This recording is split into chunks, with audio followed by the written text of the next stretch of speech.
नमस्कार, सी न्यूज भारत में आप सभी का स्वागत है। मैं स्नेहा सिंह। वक्त हो चुका है न्यूज आवर का। कांग्रेस के पूर्व मंत्री कैप्टन अजय यादव ने केंद्रीय राज्य मंत्री राव इंद्रजीत पर निशाना साधते हुए कहा कि राव के पास उपलब्धियां गिनवाने के लिए अब कुछ बाकी ही नहीं है, क्योंकि उन्होंने इलाके के विकास के लिए कुछ किया ही नहीं है। शायद इसीलिए उनके विकल्प के रूप में भूपेंद्र यादव को केंद्रीय मंत्री का दर्जा दिया जा रहा है। उन्हें राव से अलग लाने के लिए और उन्हें राव से आगे लाने का प्रयास भी किया जा रहा है। अगर भूपेंद्र यादव आ ही गए हैं तो वो अधूरे काम पूरे करके दिखाएं जो राव ने नहीं किया है। कैप्टन आज रेवाड़ी में अपने कार्यकर्ताओं के साथ पूर्व प्रधानमंत्री राजीव गांधी की 77वीं जयंती पर उन्हें श्रद्धा सुमन अर्पित करने के बाद पत्रकारों से बात करते हुए लगातार बीजेपी पर हमला बोलते हुए नजर आए। कैप्टन अजय यादव ने भाजपा की तिरंगा यात्रा को एकमात्र दिखावा कहा। उन्होंने कहा कि तिरंगे से उन्हें कोई सरोकार नहीं है।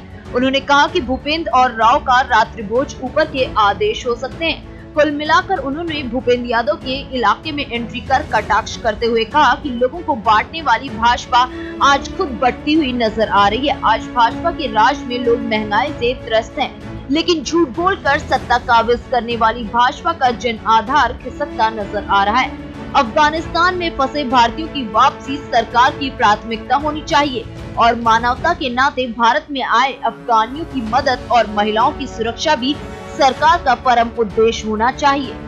स्वर्गीय राजीव गांधी जी की जन्म दिवस के उपलक्ष्य में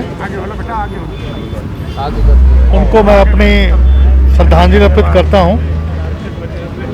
भूतपूर्व प्रधानमंत्री राजीव गांधी जी ने राजीव लोंगेवाला समझौता एक ऐसा जो हस्ताक्षर करवाए थे, उसके बलबूते पे और उसके आधार के ऊपर ही सुप्रीम कोर्ट ने हरियाणा को एसवाइएल के पानी का अधिकार दिया। सबसे बड़ा अगर कोई नेक काम किया उन्होंने ये किया।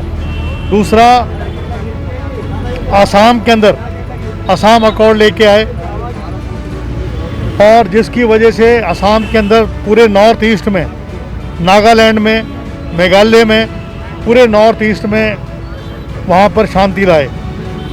कंप्यूटर जो है जिसके बारे में तमाम विपक्ष ये कहा करता था इससे बेरोजगारी आएगी, आज आप देख रहे हैं गुड़गांव, बेंगलोर, हैदराबाद, ये तमाम जितनी भी आपकी बड़ी बड़ी हमारी जो आईटी कंपनियां हैं, वहाँ पर आईटी के क्षेत्र में कितने लाखों लोगों को रोजगार दे रहे हैं।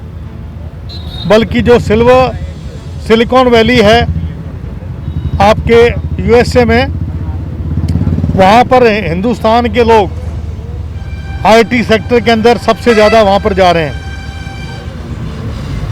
और ये जो संचार विभाग है, आज मोबाइल जो आम व्यक्ति लेके घूम रहा है, ये सब उनकी देन है।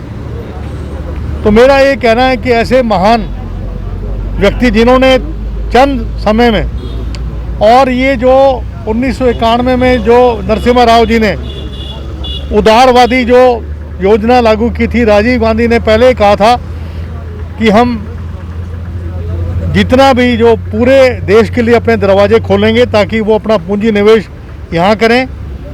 आप देख रहे हैं यहाँ जितने भी रिटेल आउटलेट्स जो बाहर के आ रहे हैं, और जितना पूंजी निवेश विदेशी हुआ 91 से 96 में, उनकी सोच थी जिसको नरसिम्हा राव जी ने लागू किया। कैप्टन साहब, बीजेपी जिस तरीके से जन आशीर्वाद यात्राएं निकाल रही है, क्या कुछ प्रतिक्रिया है कांग्रेस की तरफ से? देखिए, अपनी झेप बटाने के लिए जिन लोगों ने इस देश को की आज़ादी के अंदर अंग्रेज़ों का साथ दिया था, कभी उनके नागपुर के अंदर कभी तिरंगा झंडा उन लोगों ने नहीं फहराया। आज वाई लूटने के लिए इस प्रकार काम कर रहे हैं। आप देख रहे हैं कि 5 किलो जो राशन है, क्या प्रधानमंत्री मोदी जी का है? प्रधानमंत्री योजना के ऊपर उसमें प्रधानमंत्री की फ़ोटो भी लगी हुई है। ये इनकी जो है केवल लोगों को गुमराह करने के लिए ऐसे काम करते हैं, वरना ये योजना देश की है। इस प्रकार की जो यात्राएं हैं, चाहे वो तिरंगा यात्रा हो, इनका कोई तिरंगा से सरोकार नहीं है। इनका सरोकार केवल ये है कि लोगों को गुमराह करना, लोगों को बेवकूफ़ बनाना और झूठ बोलकर सत्ता पे आसीन हो गए थे। और बेरोजगारी भ्रष्टाचार राफेल डील के अंदर आप देख रहे हैं किस प्रकार से इन लोगों को फ्रांस के अंदर उसकी जांच हो रही है। पेगासस जासूसी कांड के अंदर ये लोग जो हैं कटघरे में खड़े हैं। तो उस मामले में मैं समझता हूं कि सरकार आर्थिक व्यवस्था गैस के सिलेंडर के 25 रुपये और बढ़ा दिए, यानी 859 रुपये 900 रुपये का रेट हो गया। और गरीब आदमी जो सब्सिडी है वो ख़त्म करते जा रहे हैं। तो ये गरीब आदमी के नहीं है, ये केवल पूंजीपति के हैं जो कृषि बिल हैं। अफगानिस्तान कैप्टन में जो तांडव हुआ अफगानिस्तान के अंदर, बहुत से भारतीय अभी फंसे हुए हैं और भारत की केंद्र सरकार से अपेक्षा की उम्मीद कर रहे हैं। सरकार को पहले ही जो हमारे दूतावास में लोग थे उनको पहले लेके आना था। सरकार जो सोई हुई थी, और मैं समझता हूँ कि आज वहाँ पर महिलाओं के जो अधिकार हैं उनको सुरक्षित करने के लिए यूएनए काउंसिल को कदम उठाना चाहिए। हमें इस बात से मतलब नहीं है वहाँ सरकार किसी की हो, लेकिन वह जुल्म ना हो, महिलाओं को सम्मान मिले, उनको बराबर का अधिकार मिले, पढ़ाई का अधिकार मिले, इस प्रकार की बात होनी बहुत से चाहिए। अफगानी स्टूडेंट्स और महिलाएं दिल्ली पहुंच चुकी हैं यहाँ पर, और भारत सरकार से उम्मीद कर रही हैं कि भाई स्टूडेंट्स हैं उन्हें दाखिले मिले, वो भी निःशुल्क। देखिए, ये तो मोदी सरकार का, लेकिन मैं समझता हूँ मानवता के तौर पर उनकी पूरी मदद करनी चाहिए। ये कप्तान साहब, जो पिछले दिनों भूपेंद्र यादव का रेवाड़ी दौरा रहा, पूरे दिन सियासत गर्म रही, लेकिन रात को एक डिनर हुआ राव साहब के यहाँ, तो उस पर आपकी क्या प्रतिक्रिया रहेगी? देखिए, जितनी भी राष्ट्रीय पार्टियां हैं, विचारधारा इन लोगों की तो एक ही विचारधारा है, एक ही एजेंडा है, देश को बांटना। आज ये खुद बट गए हैं, और मैं समझता हूँ वन मैन शिप करने के लिए। और भूपेंद्र जो यादव हैं वो जमालपुर से हैं, लेकिन ज़मीनी तौर पर उनका जो अपना आधार है उतना नहीं है। लेकिन राव इंद्रजीत सिंह के पास उपलब्धि के लिए कुछ भी नहीं है। ना यहाँ पर इन्होंने सैनिक स्कूल की बिल्डिंग पूरी करवाई, ना एम्स का काम पूरा हुआ, शुरू भी नहीं हुआ। आपके गुड़गांव में यूनिवर्सिटी नहीं बनी, कोटा झील का विस्तारीकरण नहीं हुआ, मेवात में यूनिवर्सिटी नहीं बनी, रेलवे लिंक नहीं यहाँ नहीं बना पाए।